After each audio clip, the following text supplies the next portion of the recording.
years serving in this government, and most importantly, who originated from our party, UDA. This campaign is growing to the National Women Caucus Conference that will be happening on 22nd at the Bomas of Kenya, where President William Ruto will be the chief guest. This campaign also is helping us to celebrate Ruto 1 year in office. It is an opportunity for government officials to document, to tell Kenyans what have they achieved in the last year that our president, also the party leader of UDA, has been in office. So it is our biggest pleasure as a party to be here. We know William Ruto was not elected on Kenya Kwanza ticket. He was elected on the UDA party ticket. So as a party, we have the biggest burden to showcase to Kenyans what have we done, or what has our candidate done for the last 1 year. So we bring greetings from our Secretary General, Senator Cleophas Malala, our chairperson, Governor Cecil, of course our vice chair, Senator Omar Hassan, and the entire leadership, including our deputy party leader, Rigiji himself, and of course, President William Ruto. So we hope to have an engaging conversation. These are series that will be ongoing as we showcase government achievements. Leaders like you, top achievers like you, these interviews are going to inspire many other young girls across the nation that actually women can sit in higher offices, make decisions, and help our nation move forward. Thank you. So we are really excited to be here. We hope to have a very fruitful discussion. We know you handle a very important docket in the Ministry of Interior and also the country. So as a party, we are very proud of you, and we hope to have a very engaging session. Thank you. So as a start, would just want to know, or to ask you to briefly describe who is PS.Salome Wairimu. Of course, there is an AKA there, Bianco. So we'll be really interested to know how that was arrived at. Okay. Yes. So thank you very much. I'm very, very pleased to be part of this interview, this process of developing the UDA party, and with particular emphasis to growing the segment of the women, of the women segment. I'm very happy about that. So my names are Salome Wairimu-Mohia Biako. Biako being my partner at home, my spouse. I am a daughter of God. I am a consummate professional. My background is law. I have been a legal practitioner for the last 25 years, 7 of which I was in the corporate sector, and the remaining years, or 18 years, I was in private practice, running my own law firm with a partner, Wanyonyi and Mohia Advocates, where I worked in various legal aspects, various legal dockets, and thereafter I joined the UDA party, and I was very humbled and privileged when His Excellency the President chose me to be a member of the National Elections Board of the UDA party. I'm a patriot. Very importantly, I'm a patriot.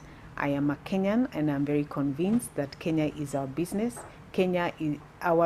It is our responsibility to develop Kenya, nobody else's responsibility. And in that regard, I am a dedicated, consummate professional who has resolve, focus, and commitment to playing my role in this generation to leave a legacy of greatness.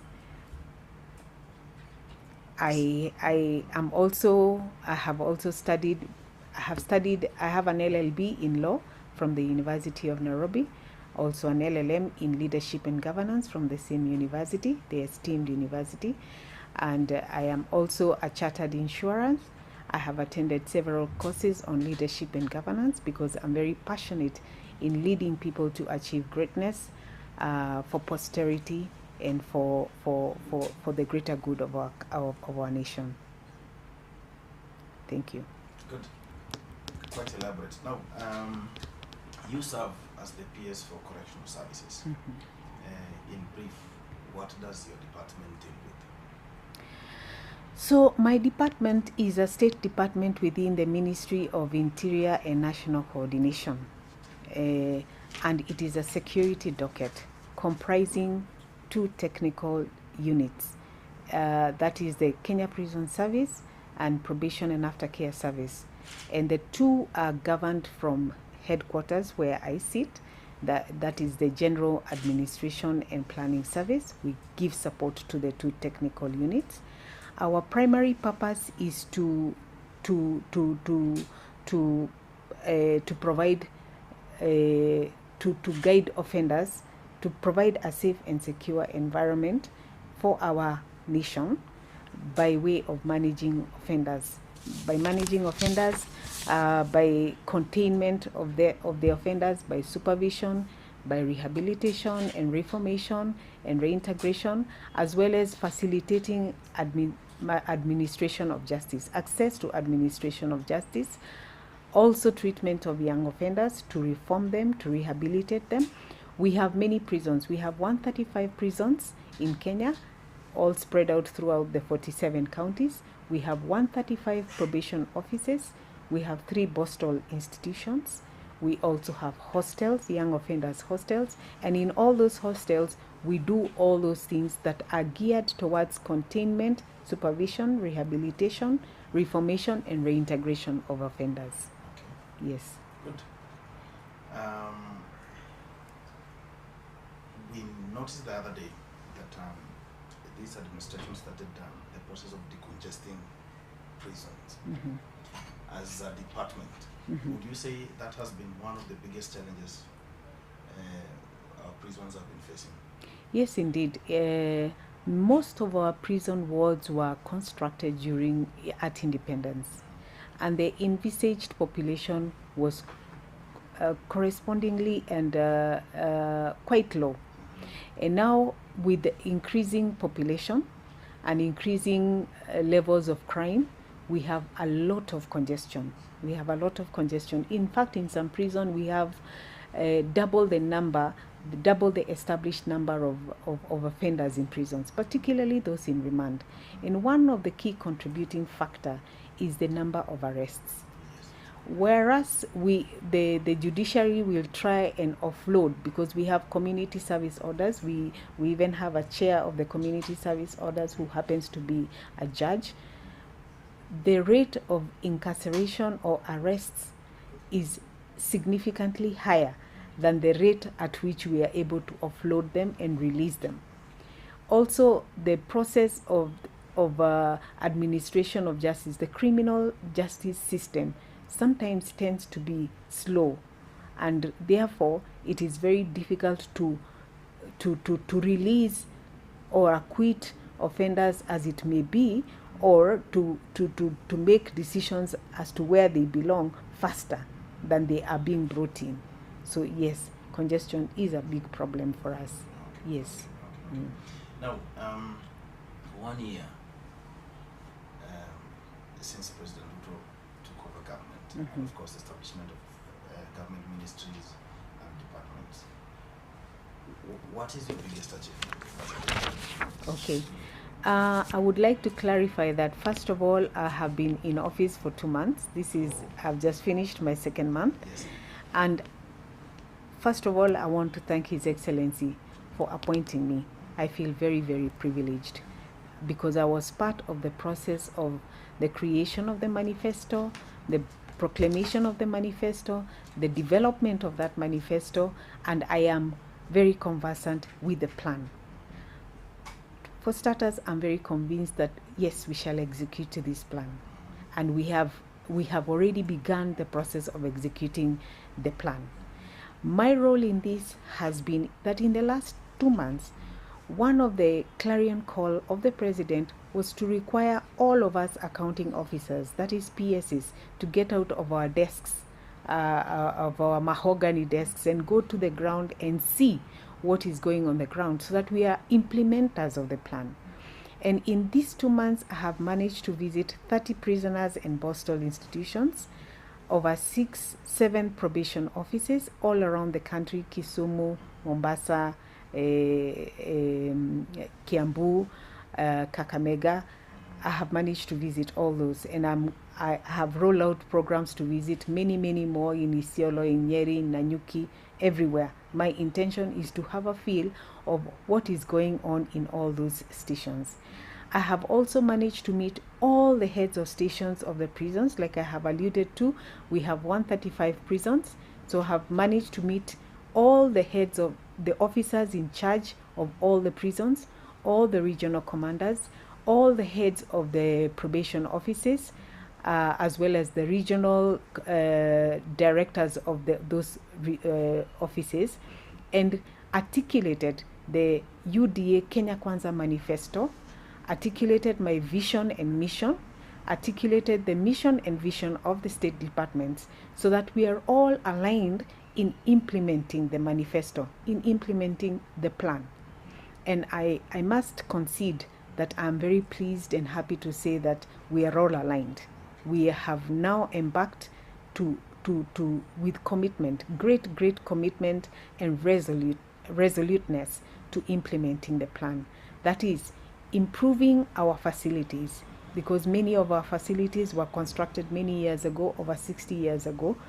Improvement of the facility, improvement of the welfare of the staff, improving the mechanized farming. We have many farms, so we need to plug into the food security in agriculture. We are determined to plug it in. We are aligned. Some of our senior staff directors sit in the committees that are implementing the presidential directive of having mechanized farming. They sit in those departments.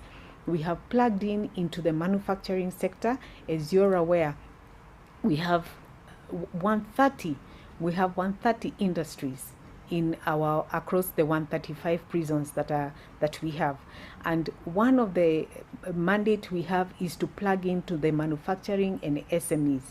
We have embarked in the program of equipping and upgrading our industries, because in those industries we have construction, we have masonry, we have carpentry, we have welding, we have tailoring. We tailor our own uniform, both the prison uniform and the prison staff uniform. We tailor those. We also produce our own sweaters. We also have leather works.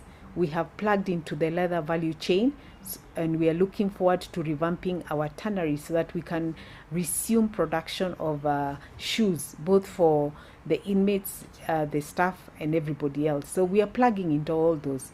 And in our industries, we are also doing vocational training for the inmates in terms of the digital superhighway. We have computers, and we are upgrading. We're in the process of upgrading, and we are working in the one government approach to implementing the plan. I am working very closely with my colleague PSs, especially in the TVET, in the livestock industry, to see how we can collaborate and help one another to improve the facilities in the prison sector. Yes. Elaborate. Quite elaborate. Yes. Now, Madam PS, there has been this big conversation, and the party leader, who is also the head of state, actually there was a time he was dropped into this conversation that we have prisons that are stationed sitting on prime development areas in major towns. For instance, when you go to Kakamega, the prison sits at the core of the town, hampering development as a department. Are there plans probably that you're working on progressively to ensure that probably these facilities are moved to spaces that are secure, and so that they open up those areas? I want to first state that we follow the presidential directives. Yes. In some instances, the president has given us direction of what to do with some of those prisons, and we have followed. We are actually in the process of implementing the presidential directives regarding some of the prison facilities. Where the other prison facilities are, we will await the presidential directives, because some of those prisons, out of security, they are located near the police stations. They are also located near the judiciary, so that there is easy access to justice. When the judiciary directs that a prisoner be produced, it is not a security challenge for us to produce that offender, that inmate. They are near the police station because our clients, as we call them, in the prison sector are actually offenders. They are, some of them are convicted criminals, so they are a real security threat. So there is a rationale. But as always, because we are adopting a one government approach with one leader, whatever direction the president gives us, we follow that direction. Yes. Now, before I hand over to Leila, there is this whole big question about the welfare of officers who manage prisons. And the other day, the president mentioned the housing program. The housing program will focus more also on police officers, including prisoners and others. As a department, what is your general position, or what are you doing to ensure that people who handle inmates they have decent housing and also enjoy their rights like these other officers? Thank you very much. Provision of affordable housing is one of the 5 pillars of the Kenya Kwanza Manifesto and the UDA Manifesto. As originally crafted, it is one of the key component of ensuring development, the bottom-up economic transformation. And we have already rolled out. As a State Department, we have worked in collaboration with the Ministry of Housing, the State Department of Housing, as well as the Ministry of Public Works. We have already identified sites where affordable housing will be constructed. Our mandate thus far, we have already done the blueprints, and we are actually now in the process of implementing the plan of getting PPPs, as well as using the levy, the housing levy that has now started, has come into effect, to construct 28,000 affordable houses for our staff. We are aware there is a shortage. Reason being, the number of houses for our staff has not grown in tandem with the growth in the staff. We have a staff strength of about 34 to 35,000, and we are aware. But I want to assure everybody that we do have adequate land on which we can construct those houses. And now we are working very, very closely with the PS Housing as well as the Ministry of Public Works to start implementing. The plans are already there, the sites have already been identified, and the numbers per prison command have already been identified. We know we need to construct 28,000 houses, and we are on course. Yes. Amazing. Madam PS, you have mentioned that as a State Department, you are focusing on enhancing the visit sector as one of the programs that is majoring, or one of the programs as a correctional service to the inmates. I understand that recently the Kenya Prison Service among the best in an expo in Mombasa in the local manufacturers sector, that is non-consumable products that manufactured by the inmates. As a State Department, apart from enriching these inmates with skills, are there any economic benefits that they get from the sale of the products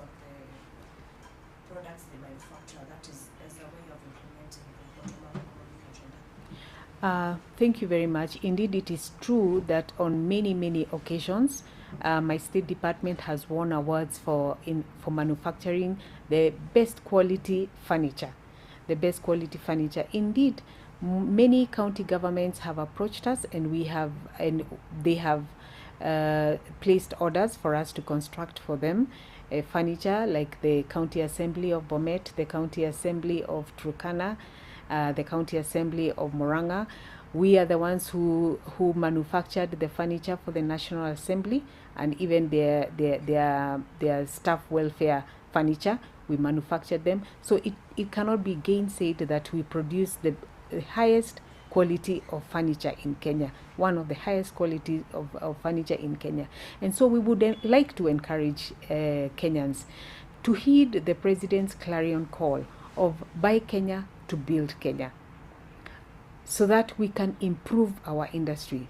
The revenue we collect from the industry, from this manufacture, is revolved back to the fund. We have the Prison Industries Fund and the Prison Farm Fund. We have two funds. And what we produce, the revenue we collect, is plowed back to continue training the inmates so that they can acquire skills. And not only to train them, but also to pay for their NITA exams. They take trade tests. And many of them, when they are released out there, wherever they look for employment, whether it is in construction or elsewhere, they are required to have those trade test certificates. That money is utilized towards that end. In addition to that, we are reviewing our Prisons Act, that is Cap 90, as well as the Probation Act, which is Cap 93, with a view to incorporating the stipend. We used to have it, but now it was kind of phased up over the years, but now we are reviewing our laws so that we incorporate it, so that part of the revenue that we generate goes to the offenders, so that when they are released, they can have seed capital to start. Why is this? Because the President is very emphatic that we encourage our offenders to become entrepreneurs. So we are equipping them.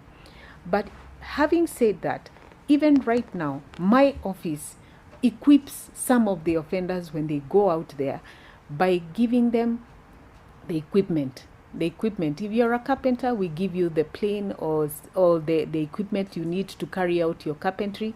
If you want to be a tailor, we give you a machine and corresponding equipment and some small seed capital so that you're able to start. And we do this both through the Kenya Prison Service as well as the Probation and Aftercare Service. So it is a work that we have been doing. We want to scale it up, but we want to encourage Kenyans, come and buy our products.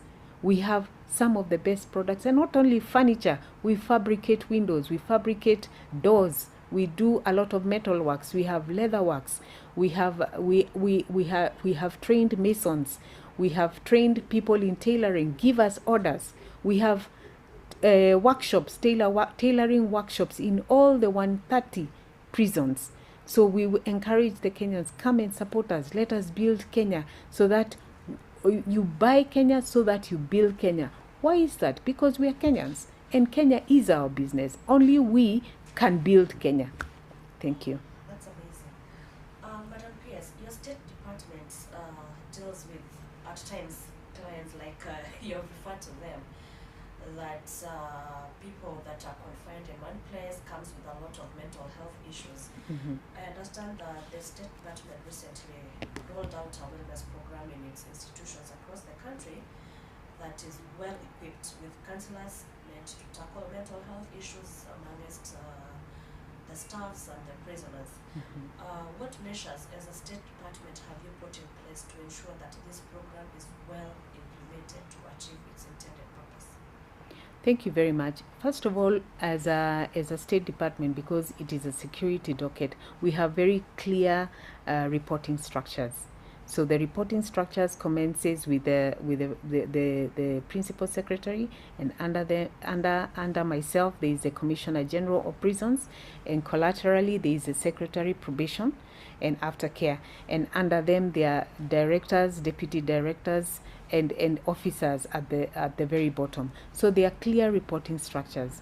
So at the top, we have developed a training module for all our staff and inmates in terms of mental health care.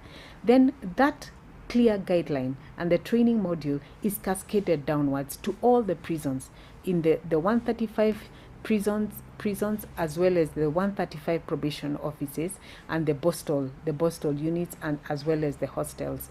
And we have the prisons, the PSTC, Prison Staff Training College. A lot of our staffs have been put together in that college, and they have been trained, so that they also now train those under them and follow up that the training module on mental health care which has been supported by the Center for Disease Control, as well as the HIV development partners, is implemented. We also work very closely with the Kenya Red Cross, as well as the International Committee of the Red Cross, which has really supported us. We are also now implementing the national guidelines on workplace mental wellness, which has been developed by the Ministry of Health. Continuously, the departments report upwards in terms of the level of implementation, the challenges they face, and what support they require. And both the Director of Probation as well as the Commissioner General now report to me, and we have regular meetings where we engage and collaborate and cooperate to see that the implementation is effective. In addition to that, we have very well trained chaplaincy. We have a chaplaincy department, both for the Muslims, the SDA, the Protestants, and the Catholic. And these people are very well trained with both the most basic module of psychology, psychosocial training, and in psychology, so that not only do they give spiritual nourishment to our inmates and as well as our staff, but they are also continuously upgrading that training. And this is an office that is cascaded to every prison station. That's amazing. You have mentioned that most of our prisons, or most of the prisons in the country, are autistic. This brings us to the question that after reintegration, that is after one has finished serving out their term, there are cases whereby these people reoffend. And what measures has the State Department put in place to ensure that there is reduced recidivism? All right. Thank you very much. Yes, in some cases there is recidivism, there is reoffending. Why is that? Because every individual is a product of their background, where they have come from. Maybe many of them come from broken families, they have financial challenges, there is a lot of stigmatization, which is an issue that we are routinely facing. That we rehabilitate this offender, we reform this offender, we equip this offender with requisite skills, and in many cases, my office actually gives them the tools to go and restart life properly. However, the society does not give them the benefit of the doubt, does not give them a second chance. And I would encourage the community, give them a second chance. We are making great effort. Our prison staff are very well trained, and we have very strict structures as to how to reform and rehabilitate these offenders. So we would encourage the community to give them a second chance. We have scaled up, and we are continuously reviewing our methodologies in terms of rehabilitation and reformation of these offenders. Our probation and aftercare service is a very specialized unit that carries out social inquiries both to the community and of the offender and victims of the offense, so that we are able, in some cases, depending on the situation, to bring the parties together to reconcile, so that this offender is actually accepted back in society. And we have had many success stories. I have witnessed whereby an offender whom we rehabilitated became reformed and was reintegrated into society and became an entrepreneur. And currently he has a workshop that he has employed 5 people. In addition to that, we have success cases where we have alumni, so to speak, of the prisons who become reformed and go and set up NGOs and come back to visit the prisoners, to mentor them, to encourage them not to give up, and they actually support us a lot in terms of giving stuff that we require. In addition to that, my office is very determined to support them by way of giving them equipment. Sometimes we educate. My office educates some of the offenders to improve them. I will tell you, for example, we have some of the offenders are students at the university, and some of them are actually studying law. So some are studying medicine, some are studying accounts and computer. So I encourage the general public, give them a second chance. We as a State Department, we are doing our level best to rehabilitate and to reform these offenders. Again, our probation office also follows up those offenders. We follow them up through the probation orders and community service orders. We follow them up so that we see that what we are doing has impact and a positive impact at that. Madam Pierce, there are some instances whereby offenders, at times are mothers with young children, end up being sentenced. There are also instances whereby pregnant women are sentenced and they end up giving birth in prison. Are there policies put in place to ensure that these mothers do not lose touch with their children? Also, are there special care like maternal health care or special cells for mothers serving in prison with their children? Thank you very much. As articulated in both Article 1 and Article 53 of the Constitution, Article 53 provides that we must take care of the best interest of the child, and that under Article 43 they are also entitled to the basic necessities, basic standard and decent standard of healthcare, of shelter, of food, etc. And under Article 1, because we are members of the international community, we have domesticated some of the international instruments relating to treatment of mothers with children. In our case, these are called the Bangkok Rules that inform the treatment of mothers with children. My State Department is the implementer of those rules, and we have put in place very stringent rules and regulations and policies to make sure that our children live as normal a life as possible. Under the Prisons Act, we are only allowed to keep children from the age of 0 to 4 years. So we have developed daycare units that are formulated in as normal setting as possible. In fact, in many of them, the entrance to those daycare centers are face away from the prison, so that these children grow up in as normal and in as a normal environment as possible. And those who have reached the school-going age of daycare or PP1, PP2, we allow them to go to normal schools. We do have schools. The prison staff have 135 schools. We have 135 schools that cater for our prison staff, and the children are allowed to go to those daycare centers so that they live a normal life. Also, we have trained caregivers for those children so that they are not stigmatized. We also allow their mothers to visit them continuously so that their bond remains. Our probation and aftercare service now takes care of the children that are in the community. We follow them up, the children. We follow them up. We ensure that they are living in a safe environment, and we prepare regular reports which we submit to the court for the court to make an informed decision regarding those mothers. Madam Pierce, gender-based violence has been on the rise in the country.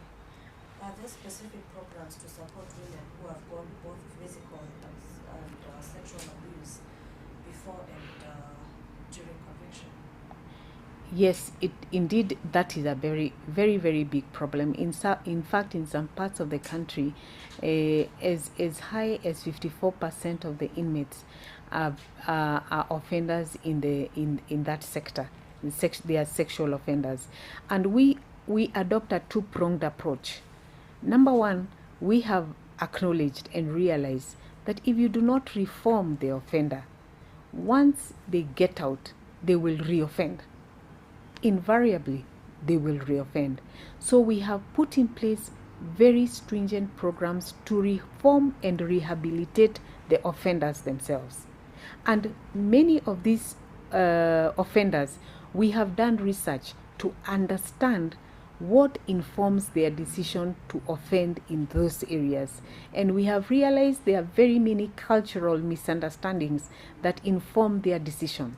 and their background as well. So one of the main things that we are doing is rehabilitate the offender. Because if you do not rehabilitate the offender, the women who are the victims of GBV will never live in peace. Even if they are released, they will never live in peace. What do we do to the women who maybe have committed crimes as a result of being sexually offended? We have programs both with the probation and aftercare, where we also rehabilitate these women. We have programs with our development partners to help them have their sentences reviewed. If they have been sentenced already, we prepare them to have appeals. We have partners who help us. We have paralegals who help us. Of course, the judiciary is helping us with the pro bono services provided by some of the lawyers. We are also members, and I sit in that committee, of the National Commission on Administration of Justice, where we table our concern, especially about those women who are victims of GBV and they are incarcerated. So, and that is a continuous program, and I am very happy to report that we are working very well with the judiciary, so that they are properly informed through our social inquiry reports that are prepared by our probation and aftercare service, so that they can make better decisions that take into account the circumstances surrounding the commission of the crimes by these women. But at PS, there are instances whereby underage children or juveniles have been sentenced. Is there a program whereby while they are serving their sentence, they go to school, and what happens when they reach the age of 18 years? All right, so we have 3 Bostol institutions. We have Shimo Bostol, Shimo Latewa Bostol. We have Kamai Bostol, the YCTC at Kamiti, and we also have Shikusa in Kakamega. I have had the opportunity to visit all these 3 institutions. Again, in those institutions, we have formal education for all the children, as well as vocational training, so that these young offenders, whilst they are in those institutions, their lives also continue. We have tried our level best to ensure that they live as normal a life as possible. They continue with their schooling. The age of these young offenders is usually 15 to 18 years of age. So many of them are different levels depending on what is their preferred option. Many are under vocational training. They are training to be electricians, training in carpentry. Others are in the formal education, and I'm happy to report that we had some of the best performing candidates, especially in the Shikusa Bostol, that is in Kakamega. One of them had 401 marks. They have gone to the university. When they attain the age of 18 years old, we normally have what we call the visitors board. These postal institutions are run by boards, and these boards comprise members, highly respected members of the community, in addition to the prison staff, who are specially trained to handle the offenders in those institutions. And so we meet and decide who is eligible for release. But we also conduct, through the probation and aftercare service, we conduct social inquiries to see whether the home environment is conducive for them to be reintegrated, because some of them, we have realized, or we know, come from very difficult backgrounds. Some of them come from single parent families that are exceedingly poor. They live in the slums, and sometimes it is advisable, and after we talk to the offender, they may prefer to remain in the Bostol institution if they are about to sit exams. For example, they're in Form 4 or Class 8, so that they sit the exams and then they are released thereafter. After being released, we by law, we are mandated to follow them up for at least 2 years to ensure that they are well settled.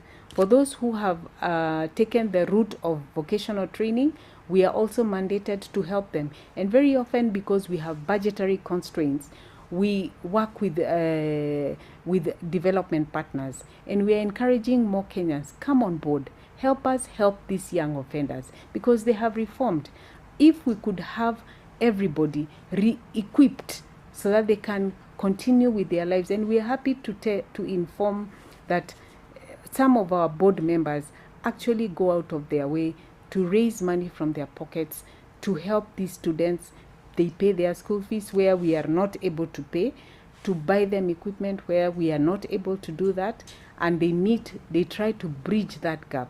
And we encourage more Kenyans, come on board. This is a way of giving back to society. It's a CSR program. And in that way, we ensure that there is no recidivism for the young offenders. Yes, lately in the country, the 230 general conversation has gained a lot of momentum. What do you have to say about this? And also during the campaigns, the president promised that in his government there will be 50-50 government appointments for both men and women. Do you feel like the president has kept his promise? I believe that the president has kept his promise, and I'm a living example of this. I am a person who grew up, I come from Kiambu County, but I grew up in a slum, Kawangware, and here I am. I believe I'm a consummate professional, and I believe that he has endeavored to keep his promise. And of course, this is a progressive promise. This is a work in progress. He's progressively implementing that. There are very many of us women as PSs in the National Elections Board. All the three women who sat in the National Elections Board are PSs. That gives credence to the faith that he has in us. It is one of the key that is going to be discussed in the National Dialogue Committee. There is great improvement in the number of CSs, women CSs that have been incorporated, and even where he encounters institutional and structural challenges, he's able to surmount those. And it can be seen in the number of women also sitting as chairs of boards and as members of parastatal boards and other government agencies. So yes, he is keeping his word. Earlier on, Madam Pierce, you mentioned that you were a member of the National Elections Board at the UDA party, an organ that pulled off the most successful party primaries in the country that we have ever witnessed. What was your role in this, and what are the values that you put in place to ensure that these party primaries were a success? First of all, a party is as strong as its leader, and a party is also as strong as its weakest link. And I must say that I learned a lesson in leadership from His Excellency the President, Dr. William Samoei Ruto. In many facets, he's a consummate professional. He's a consummate team leader. He knows all of us by name, and he listens. He listens to divergent views. He is not a man who he's not a man who encourages a yes approach to solving solutions. And he was hands-on. As you have seen, he's always been hands-on. So he was a hands-on team leader. He was there for us. He listened to us. He gave us direction. He was readily available, and he cultivated loyalty and hard work.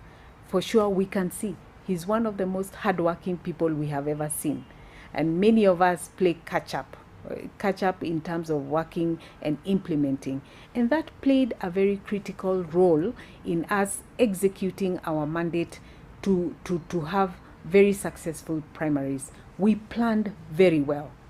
We went across the country to all the 47 counties. We met all the aspirants.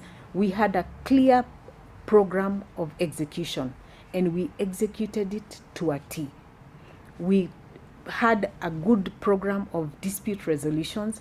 When disputes arose after the primaries were carried out, we speedily resolved those within the requisite timelines. We tried to negotiate where negotiation was appropriate. We did not use a one glove fits all approach. We used the approach of what fits a particular community, what fits a particular direction. And we brought people together.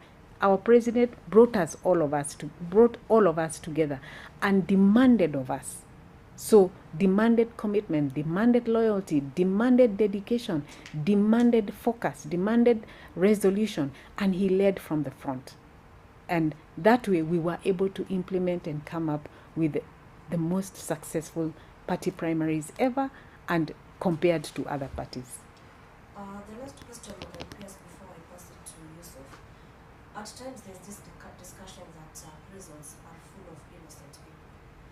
In situations whereby maybe during their accusation period or when they were being accused, they were not able to argue their cases well, or they were not able to pay for lawyers to defend them. Is there a situation or a partnership between the State Department and the judiciary to relook into such cases? Thank you very much. Again, using the one government approach to access to administration of justice, to access to justice as envisaged under Article 28 and under Article 48 of the Constitution, we cooperate. I'll give a case in point. We have Kahawa law courts. Kahawa law courts are actually built on prison land. We donated that land so that we can have that court, so that we work with the judiciary to expedite cases effectively. Within that court, within the court precincts, we have the probation and aftercare, which prepares reports with regard to the offenders. These reports are submitted to the office of the deputy prosecutor, so that when they are prosecuting cases where offenders are concerned, they make very good presentations to the court. And these reports are also submitted to the judiciary. Using and adopting that multi-sectoral approach, we have scaled it up. Practically in every prison, there is a legal office. There is a human rights office. And in this human rights office, we work with partners, for example, justice defenders. And these justice defenders enable offenders or enable the accused persons, because we are all aware everyone is innocent until deemed or until convicted. And we work with these partners to enable the offenders know their rights, know how to defend themselves, and present their cases. Again, using the probation office, we prepare reports for sentence review, where we are very sure or we are uncertain about the commission of the offense. We do review. We do review reports and we present them to the court, and we now encourage sentence reviews. Additionally, we have also reports to gauge the mental status of the offenders. As you're aware, we have a prison station at Mathari Maximum Prison, where the offenders who do not have we say corpus mentis, they were not in a proper frame of mind, they didn't have the actus reus or the mens rea, so to speak, the guilty mind to commit that offense, maybe because of their mental status.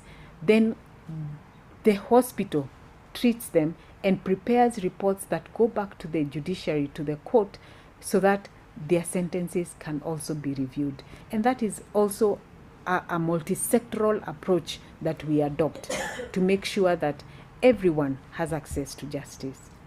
Yes. Asante sana, Madam Please. Now, as we wrap up, probably two questions. Working at the NEC, at the election board, within UDA party, and of course working directly with the party leader, President William Ruto, would you say the president is one person who advocates as a champion of women leadership and provides a safe environment within the UDA party and even outside UDA, so that women thrive in their careers? Absolutely. And it can be manifested. Like I said, you will see the number of cabinet secretaries who are women, and they are not appointed because of their gender only. They are appointed because of their capabilities, their effectiveness, their efficiency. You have seen the number of PSs that have been appointed who are women. We have been appointed on the basis of our capability. We executed, for example, in NEB, very successful party primaries. We have all been rewarded. That is one thing I must commend the president. He keeps his word. And I would encourage the women, and you will see also the chairman of the UDA is a woman. The chairman of Council of Governors is a woman. The chairman of Kenya Power and Lightning is a woman. And there are very many other success stories. And we have been appointed on the platform of our effectiveness and efficiency. We are committed. He listens to us. He calls us individually. He asks us questions. He demands of us. He demands of us to be consummate professionals, to deliver the mandate, to deliver the plan, to help him implement the plan. And I do believe that all women have a space. Many of us came in as volunteers, and we showcased, and he promised that he will not let us down. And indeed, he created a safe environment. Very many of us women are actually nominated senators, nominated MCAs. We are also elected members of parliament in our party. In fact, in some region, all the women elected members are from UDA. That is a fact. And all of us, not only did he ensure that we won, and he monitored us and directed us and governed us and encouraged us to win, but even thereafter, he continuously meets us to reiterate the plan, to encourage us to implement that plan for the benefit of Kenya. Yeah, so we could say he's Kenya number one, and there is a space for women. And those women who have not gotten those opportunities, I encourage them, be patient, excel right where you are, and continue waiting, continue working hard for the betterment of this country. This is our country. Nobody else can build Kenya the way we can. Come to the party, be a member of the party, give of yourself. If you have given of yourself, wait patiently. There will be space. Sooner or later, like the way Daniel excelled himself and sat with kings, sooner or later, you as a woman, wherever you are, as you wait, continue working while you're waiting, one day you will be recognized. We also waited, and 2 months ago, I was recognized. Yes. Now, we have an upcoming UDA Party National Women Congress. You know, of course, like I had mentioned earlier, that the head of state will be the chief guest. In your own opinion, from a party perspective, what other strategies or plans, probably from a party point of view, does UDA need to put in place just to encourage women to join the party and also seek elective positions as we move forward? Number one, we need to go to the grassroots levels, like we have always done. We went to the grassroots levels, the ward level, then we came up to the constituency, to the county, and obviously to the national level. We have worked, especially through the SMEs docket, and the PS SMEs is very vibrant and very proactive. We worked through that. We are working through that to encourage more women in groups who are in group formations to also come on board, to showcase what they can do, to take advantage of the party manifesto, to understand it. And I believe as women we need to understand what the party manifesto is, what the program is, what is the vision of His Excellency, how can we implement it. And then women need to be more courageous. I encourage more women, be courageous, be determined, be bold, be brave. You have something to say, you have something to showcase, you have the capacity. We need to believe in ourselves more. And we volunteer of ourselves. That is what I did. I volunteered. Come forward, show that you can also play a role in this season to leave a legacy. So I would encourage us to expand the scope of who we are collaborating with and bring more women on board. We give our best.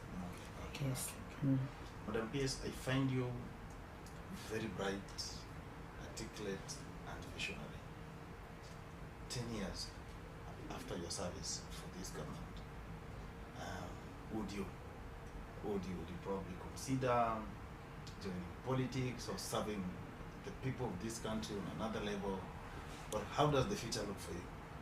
Well, certainly. I believe that the president has given us an opportunity to serve. I am very privileged and very humbled that he has chosen me. After all, we have 53 million other people who could have served, but by the grace of God, he chose me to serve. And I believe that whilst I'm here, I want to give my very best because, like I said earlier, I am a patriot. I believe in Kenya. I believe in what we can do for Kenya.